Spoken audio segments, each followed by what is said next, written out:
Morlan-Way ne sera pas la bête noire de Charleroi cette saison. Le SAV n'a pas pu réitérer vendredi soir l'exploit du match aller. Les Sushis s'étaient imposés 2-6 à la Garenne au mois de septembre. Une victoire qui reste à ce jour le seul succès des hommes de Rosario Persichetti dans cette campagne. Et 4 mois plus tard, la situation a donc bien changé. Quand on voit le match aller, à 2-2 là-bas, je mets gardien volant. À 3-2 pour nous, je continue à jouer gardien volant à la Garenne. Donc on était dans un autre état d'esprit. On venait de monter de D2 en D1. On était sur l'euphorie de la montée. Ici, on vient sur quelques défaites d'affilée. Ça joue beaucoup au niveau de la tête, du mental. Et c'est vrai que ça devient très difficile pour y arriver, quoi. Les semaines passent, mais le scénario reste identique pour Morlan-Way. Les Sushis ont à nouveau plutôt bien débuté la rencontre avant de concéder un but plus qu'évitable sur phase arrêtée. Le SAV multiplie alors les occasions pour égaliser. Mais comme trop souvent cette saison, le réalisme est resté au vestiaire. Et en D1, ça se paye cash. Charleroi double la mise sur penalty et fait plonger tout un club dans le doute. Et pourtant, Morlan-Way réagit et trouve enfin le chemin des filets moins d'1 minute plus tard. Mais dans la foulée, les Carolos inscrivent leur 3e but. C'est le coup de massue fatal pour les Sushis. On prend deux buts sur phase arrêtée, dont un 10 mètres sur une faute offensive. On prend un but sur phase arrêtée qu'on avait préparé parce que bon voilà, je vais visionner un peu Charleroi.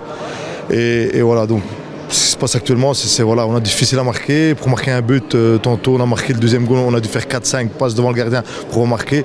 Et les adversaires contre nous, à la moindre erreur, ça se paye cash. Et ça devient récurrent. Et puis bon, une fois qu'on est mené, comme on vient d'une série de défaites, on a du mal à remonter la pente et repasser au-dessus de l'adversaire, quoi. C'est ça qui est un petit peu embêtant. On revient à 1-2 aujourd'hui, c'est jouable et directement, on va dire 30 secondes après, on prend le 1-3. Donc on fait des efforts pour revenir et puis directement, ça retombe encore et on doit encore cravacher et à un moment donné dans la tête ça joue beaucoup et à un moment on lâche pied et c'est ce qui arrive aujourd'hui quand on voit le score final. C'est un peu le résumé de la saison, quoi, de cette année. La 2e période est presque anecdotique. Charleroi déroule face à une équipe de Morlan-Way abattue. Le score final de 2-8 est lourd et enfonce encore un peu plus les Sushis dans la crise. Il s'agit en effet de leur 10e défaite d'affilée. Il va falloir beaucoup de force mentale au SAV pour remonter la pente et aller chercher le maintien. Il reste encore des matchs, mathématiquement rien n'est fait. Il faut voir ce que Rosli a fait aujourd'hui contre Esden. Il y a 3 confrontations directes qu'on va jouer ici à la maison, donc là voilà, il faudra prendre les points à ce moment-là, quoi. C'est pas encore perdu, mais on vous sent quand même un peu dépité, hein. Je suis un peu déçu parce que voilà, tout le travail qu'on fait pendant la semaine, on s'entraîne le lundi, mardi, on fait vidéo et on s'entraîne. Mercredi on s'entraîne, les garçons ils viennent, ils se déplacent, voilà, quoi. Donc c'est un peu frustrant. Avec la défaite de Rosli contre Esden, Morlan-Way peut encore y croire. Le prochain rendez-vous est fixé au 8 février prochain avec un déplacement au Lirs. Je pense que le match, comme j'ai dit, ils font un bon marquage derrière.